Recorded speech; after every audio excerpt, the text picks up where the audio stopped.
आज हम डिस्कस करने वाले हैं सेंट्रल नर्वस सिस्टम के बारे में. Okay, we have studied yesterday about the layers that surround the central nervous system, that is meninges. कल हमने ड्यूरा मैटर, पाया मैटर और एरिकनॉइड मैटर इनके बारे में डिस्कस किया. आज हम डिस्कस करने वाले हैं directly the human nervous system का पहला part, that is the central nervous system. The central nervous system, the two important parts comprised under the central nervous system, these are the brain and spinal cord. Brain और spinal cord, ये दो important central nervous system के part है. This brain, it is again consist of three parts: forebrain, midbrain and hindbrain. The forebrain is formed from the proencephalon of the embryo. Midbrain is produced from the mesencephalon of the embryonic neural cord, neural tube. Then hindbrain is produced from rhombencephalon. Okay, we can call their synonym as this. The next one, forebrain, it is consist of three different parts spatially. Okay, so these are olfactory lobe, cerebrum and diencephalon. Out of this cerebrum, it is the major portion of the brain. About 80 to 85% of the brain is consist of only cerebrum. Then olfactory lobe is also known as rhinencephalon. Cerebrum is also known as telencephalon. Diencephalon is also known as thalamencephalon. We study about the midbrain, the two important parts of midbrain, corpora quadrigemina and crura cerebri. Okay, crura cerebri, इनके बारे में हम discuss करेंगे midbrain में. Then hindbrain, it is consist of, we can say it is consist of three parts: cerebellum, pons varoli and medulla oblongata. Out of this cerebellum and pons varoli, they are combined known as metencephalon, while medulla oblongata is known as myelencephalon. Okay, ये different names है different parts को, और उनके synonyms भी दिए हैं. ठीक है, ये synonyms कभी कभी पूछे जा सकते हैं, जैसे कि cerebrum, telencephalon. ओके, तो सी नेक्स्ट वन, सबसे पहला पार्ट हम डिस्कस करेंगे ब्रेन में, the forebrain, that is prosencephalon. Fore brain.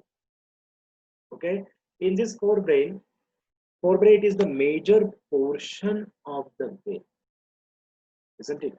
forebrain जो होता है ये सबसे, isn't it, ये सबसे मेजर पोर्शन होता है ब्रेन का. Okay, then this forebrain is divided into three different parts: olfactory lobe, cerebrum and diencephalon. As I told you earlier, olfactory lobe is also known as rhinencephalon, cerebrum is also known as telencephalon and diencephalon is also known as thalamencephalon. सबसे पहले हम discuss करते हैं olfactory lobe को. Okay, हमने देखा brain का classification, means different parts of the brain. उसके बाद हम अभी डिस्कस करने जा रहे हैं फोर ब्रेन पार्ट, और फोर ब्रेन में हम डिस्कस कर रहे हैं ऑल्फैक्टरी लोब्स को. इसे olfactory lobe. Okay, let us study about this olfactory lobe. Olfactory lobe के बारे में स्टडी करते हैं. See here, this olfactory lobe, it arise from the cerebrum. Okay, it arises from the cerebrum and can be seen from only ventral surface.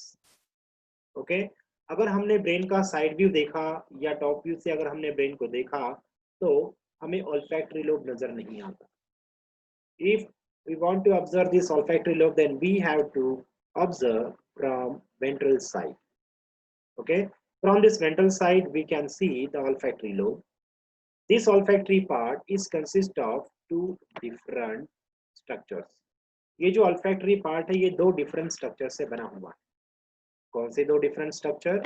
Yes, a anterior most bulb and a olfactory tract, isn't it? This olfactory lobe, it arises from the ventral side of the cerebrum as outgrown, and it is consist of two parts: olfactory bulb, okay, and olfactory tract.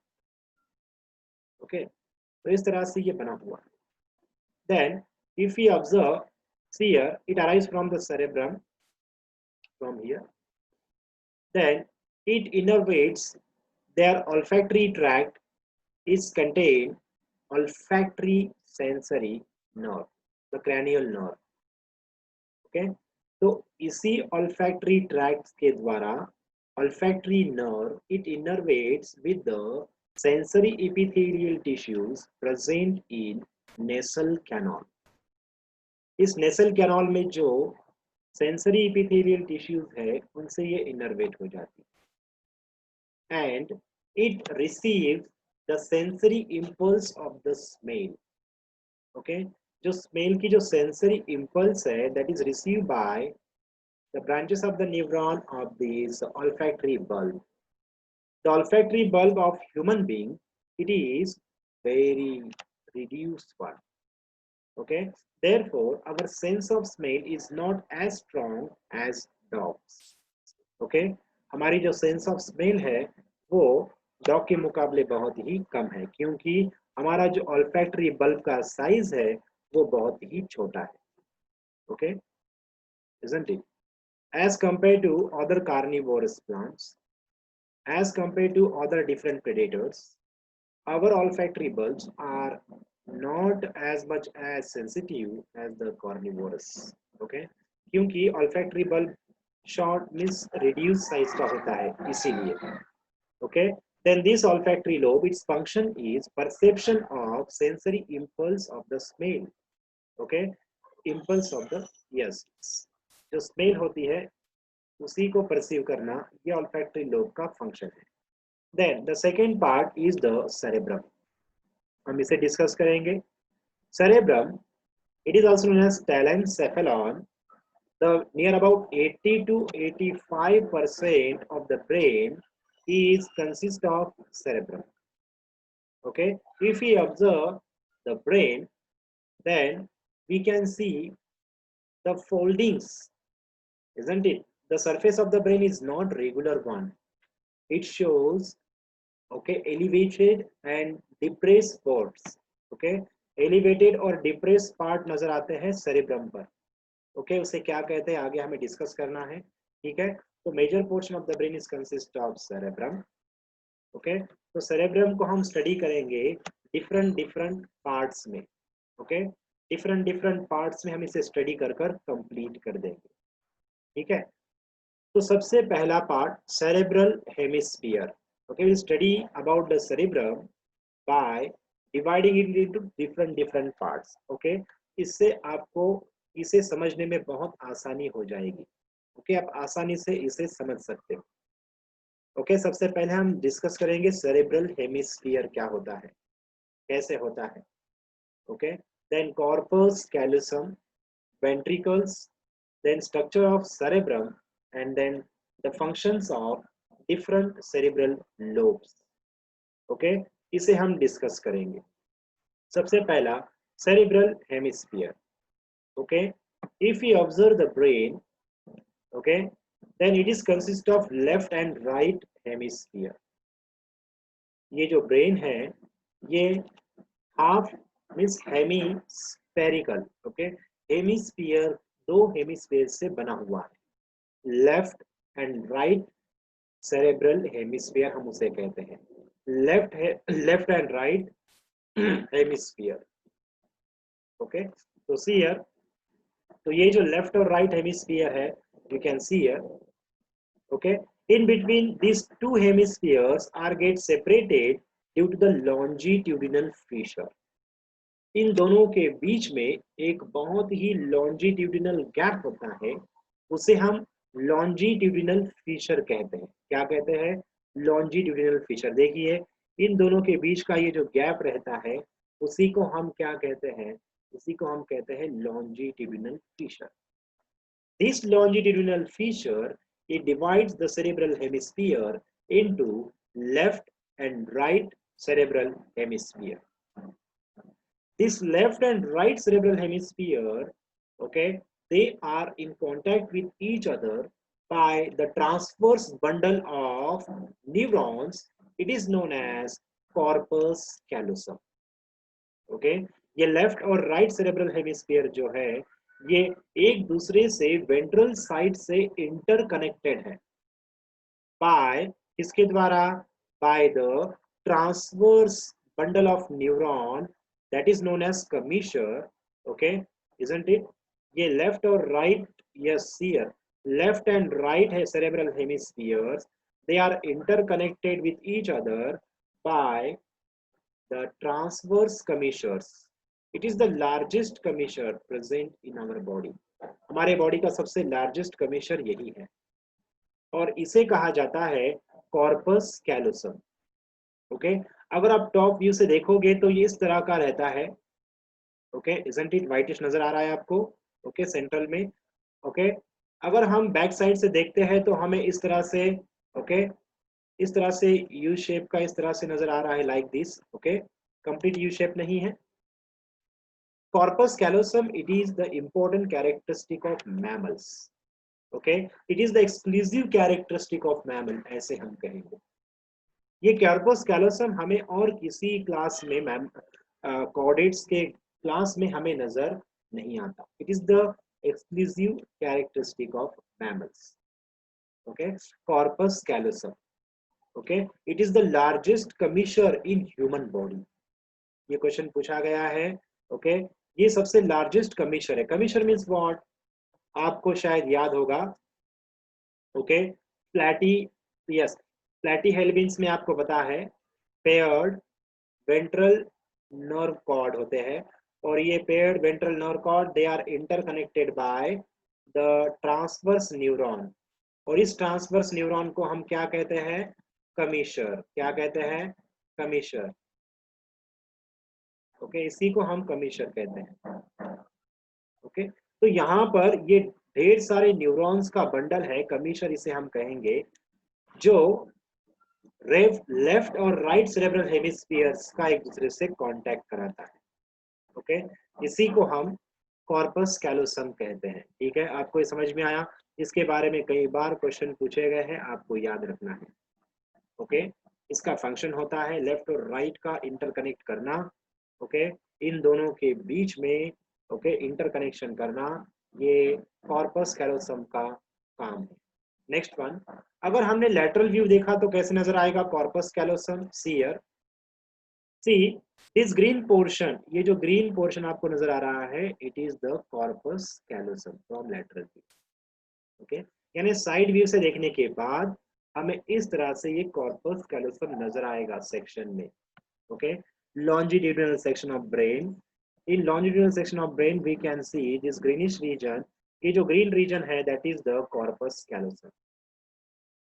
और इस corpus callosum के भीतर एक false ventricle होता है. false ventricle एक cavity होती है, वो उसे हम क्या कहते हैं, उसे हम false cavity कहते हैं. उसे हम क्या कहते हैं, that is known as false cavity, that is pseudocoel.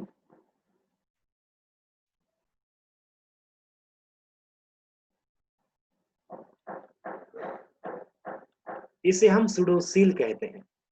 Okay, isn't it? So see here the different parts of corpus callosum. Corpus callosum ये तीन different part में divide कर सकते हैं हम इसे. See here, the anterior portion of corpus callosum, the bundle of neuron of corpus callosum, okay, it bend downwardly and form a curved structure, and this is known as genu. इस structure को हम क्या कहते हैं, जेनु कहते हैं. The posterior structure of, see here, the posterior border structure of corpus callosum is known as splenium. इसे हम क्या कहते हैं, splenium कहते हैं.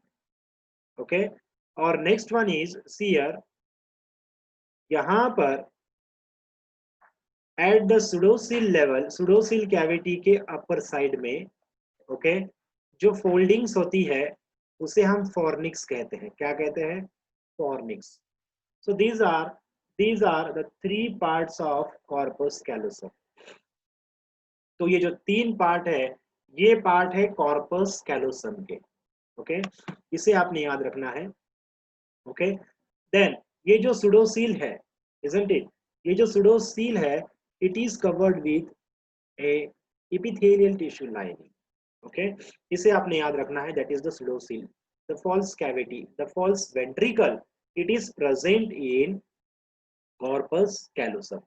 Okay, isn't it? False cavity or ventricle, fourth, okay, fifth ventricle, it is present in, yes, corpus callosum, fifth ventricle कहलाता है ये, और ये फॉल्स वेंट्रिकल है, फॉल्स कैविटी है, फॉल्स सुडोसील। ओके, चलो नेक्स्ट वन पार्ट, ये था कॉर्पस कैलोसम इसके बारे में, ठीक है। तो नेक्स्ट वन इज, हमने देखा cerebral hemisphere, longitudinal feature, okay, then corpus callosum, then what about the ventricles? Okay, what is mean by ventricle? Ventricles are the cavities present in brain are known as ventricles. Okay, isn't it? जो false cavities होती है कहाँ पर? Brain में, उसे हम ventricles कहते हैं। सॉरी, जो cavities होती है, false नहीं, those cavity present in brain, it is known as ventricle. And this ventricle, it is filled with cerebrospinal fluid, CSF कहेंगे। ओके, इसमें क्या होता है? It contain cerebrospinal fluid. It is remains, yes, filled with the cerebrospinal fluid. तो ventricle कौन कौन से हैं? See here, there are 4 ventricles present in brain. Brain जिसके आज हम डिफरेंट पार्ट स्ट्रक्चर करने, डिफरेंट पार्ट्स और स्ट्रक्चर स्टडी करने वाले हैं, इनमें 4 इंपॉर्टेंट वेंट्रिकल्स है। 2 lateral ventricles, left and right ventricles, first, second, then third ventricle, it is present in midbrain, then fourth ventricle, okay, fourth ventricle, see here, these are the 4 ventricles present in our brain. These 2 lateral ventricles, they are known as paracele.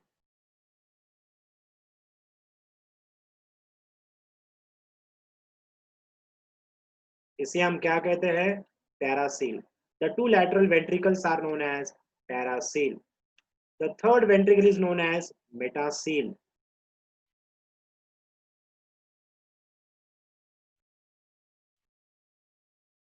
And the fourth ventricle is known as rhombocele.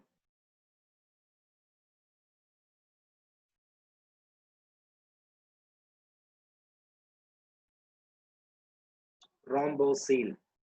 And this fourth ventricle, it remain continue as a central canal. और इस central canal की जो cavity है उसे न्यूरोसील भी कहा जाता है। ओके,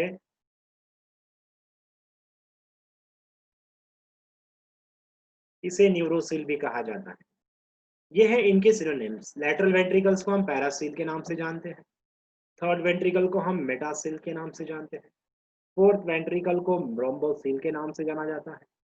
देन सेंट्रल कैनाल जो है, जो स्पाइनल कॉर्ड में होती है कंटिन्यूअसली, उसे हम न्यूरोसील के नाम से जानते हैं। ओके, तो ये है different different synonyms. Okay, then next one, these 2 lateral ventricles, okay, ये जो 2 lateral ventricles है, these 2 lateral ventricles, they are interconnected with each other by a foramen. foramen का मतलब क्या होता है? the junction or the canal that interconnect 2 different things. okay, जो दो डिफरेंट पार्ट को कनेक्ट करने वाला जो स्ट्रक्चर होता है उसे हम क्या कहते हैं? उसे हम फोरामेन कहते हैं। ओके, फोरामेन जैसे कि ये ट्यूबुलर एम्प्टी स्पेस रह सकता है, no problem.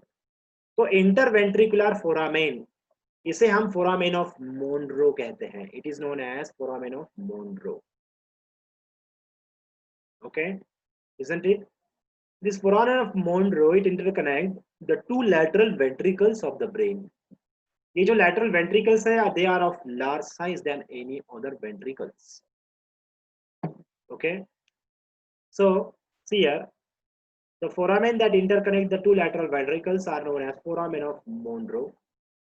Then it opens into the third ventricle. ये third ventricle में open होता है.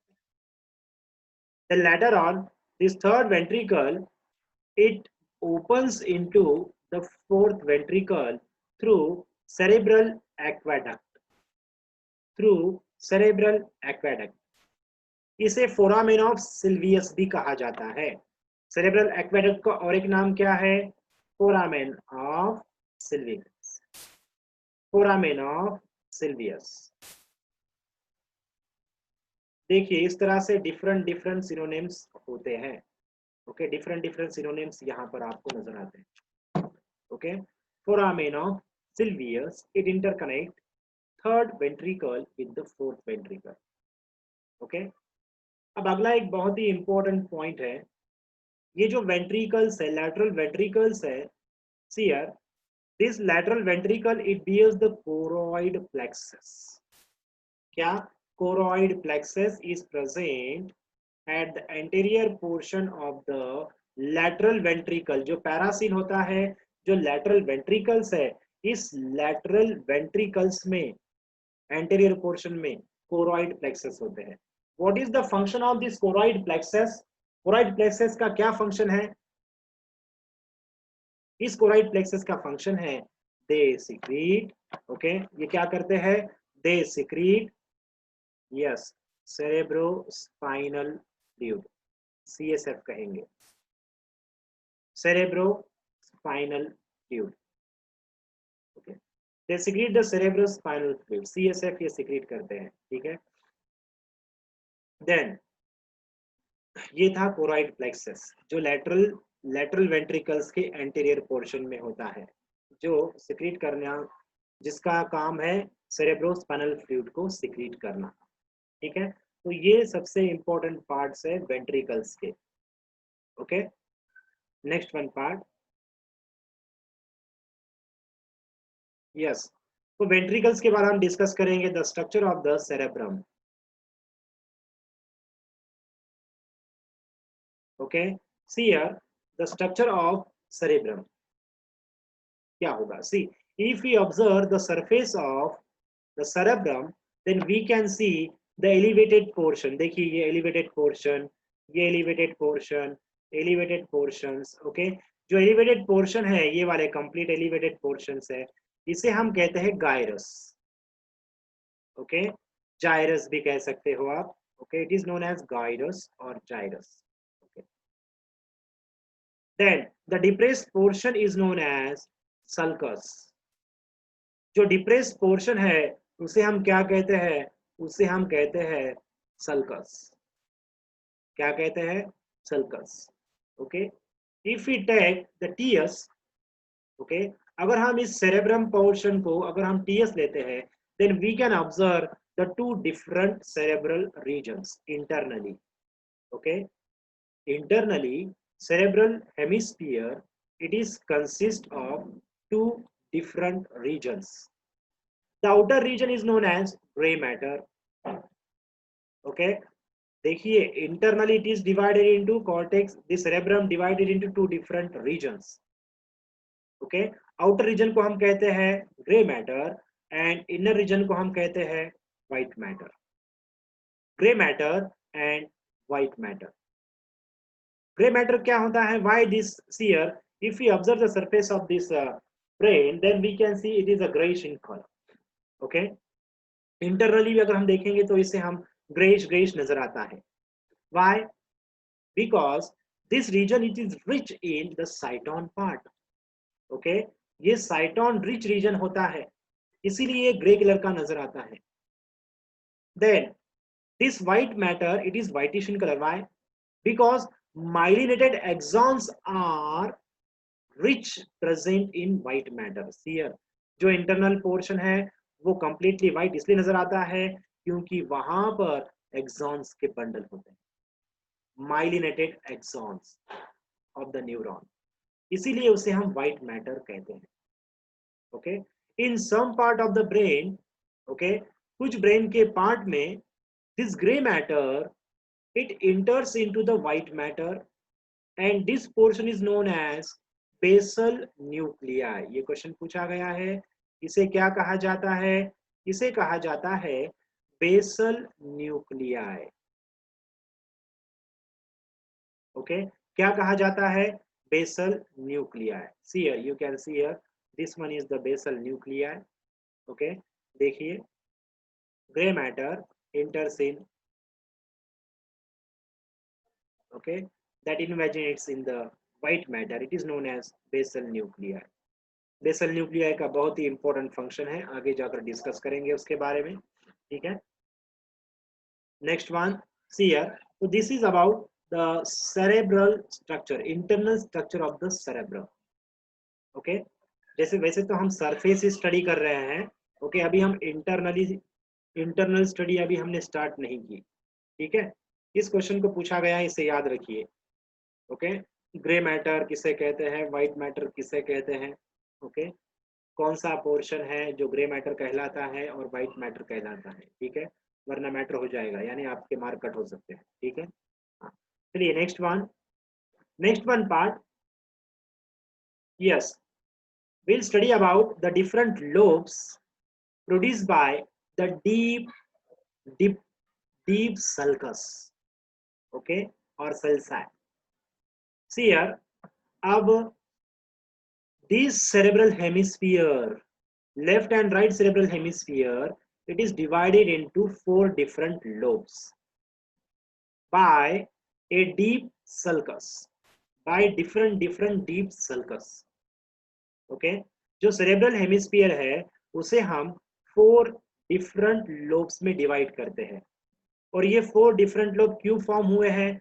These 4 different lobes of cerebrum is formed due to the deep sulcus. Deep sulcus के द्वारा ये 4 लोब्स फॉर्म हुए हैं। कौन कौन से हैं? द सेंट्रल सल्कस, देखिए, the central sulcus it separates frontal lobe from parietal lobe, okay. Then the lateral sulcus, ये लैटरल सल्कस है, it separate temporal lobe from frontal and parietal lobe.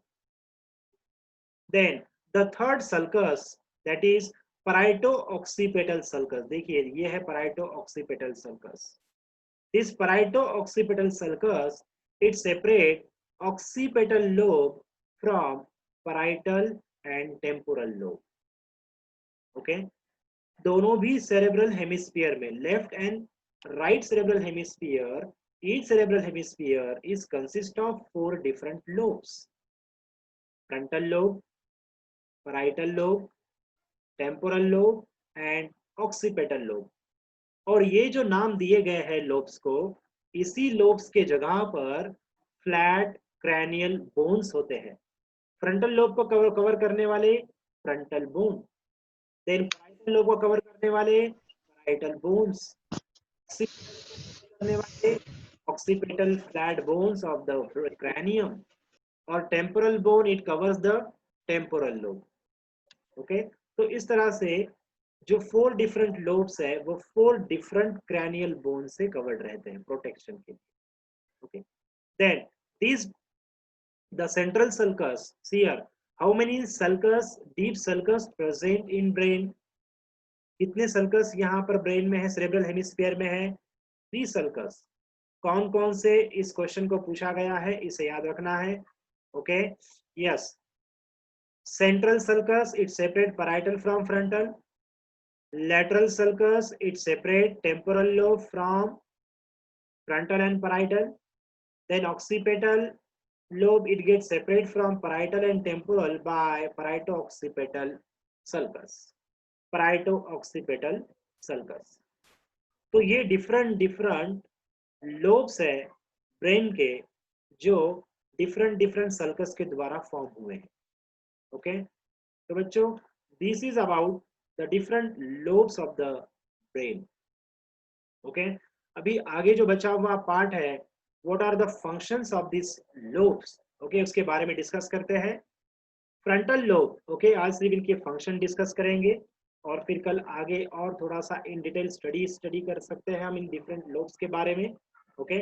तो फ्रंटल लोब, isn't it? अब देखिए, आप सभी को नजर आ रहा है, all the cerebral hemisphere it shows the gyrus, जिसे आप जाइरस भी कह सकते हो, द जाइरस एंड सल्कस। जितना ज्यादा ये इनफोल्डिंग्स नजर आती है उतना ज्यादा इंटेलिजेंसी होती है, ऐसा माना जाता है, जो सही है, no problem, okay. Then the frontal lobe it is related with the intelligency, जो फ्रंटल लोब है it is related with the analytical mathematical calculation, analytical views, different intelligences. जो फ्रंटल लोब है, ये हमारा फ्रंटल लोब मैथमेटिकल कैलकुलेशन करता है, different analysis करता है, डिफरेंट क्या कहेंगे उसे, टेम्पररी और कुछ परमानेंट मेमोरीज को स्टोर कर रख सकता है, frontal lobe. Okay, then parietal lobe. Okay, this parietal lobe, it is related with some type of sensation like happiness and pain. Okay, तो पेन जो होता है इसका सेंसेशन parietal lobe की वजह से होता है. ओके, हैप्पीनेस साथ ही साथ पेन और डिफरेंट जो फीलिंग्स है, ओके, वो सारे parietal lobe से संबंधित है. Then occipital lobe, it is related with, see here, occipital lobe, it is related with the sight of vision. Okay, it is a sight of perception of the vision. occipital lobe को अगर धक्का पहुंच जाता है, damage होता है, तो हमारी विजन जा सकती है, आंखों की रोशनी, क्योंकि इसी occipital lobe से ऑप्टिक लोब्स निकलते हैं, ऑप्टिक नर्व्स अराइज होते हैं, sensory nerves, okay, cranial nerve. और इस ऑक्सीपिटल लोब का बेसिक फंक्शन है परसेप्शन ऑफ विजन, विजन से संबंधित है occipital lobe. Then temporal lobe, this temporal lobe it is related with the auditory. देखिए ये हमारा टेम्पोरल लोब है, इसके नजदीक में कान. ओके, तो this temporal lobe it is related with the perception of auditory impulses. Okay, यानी हियरिंग जो पार्ट है वो टेम्पोरल लोब से संबंधित है. ओके, इसके अलावा मोटर सेंटर्स, सेंसरी सेंटर्स वगैरह वगैरह, ओकल मींस ओकल कॉर्ड का सेंटर वगैरह वगैरह, इन सभी के बारे में हम डिस्कस करेंगे कल. ओके बच्चों, कुछ सेकंड बाकी है हमारा ये जो शेड्यूल है इसे समाप्त होने के लिए. ओके, कल हम इसके आगे जाकर ब्रोकाज, मोटर रीजन्स और आगे जाकर हम स्पीच रीजन, सेंसरी रीजन, इन सभी के बारे में डिस्कस करने वाले हैं. Okay, Wernicke's region and motor region, Wernicke's region and Broca's region, ये क्या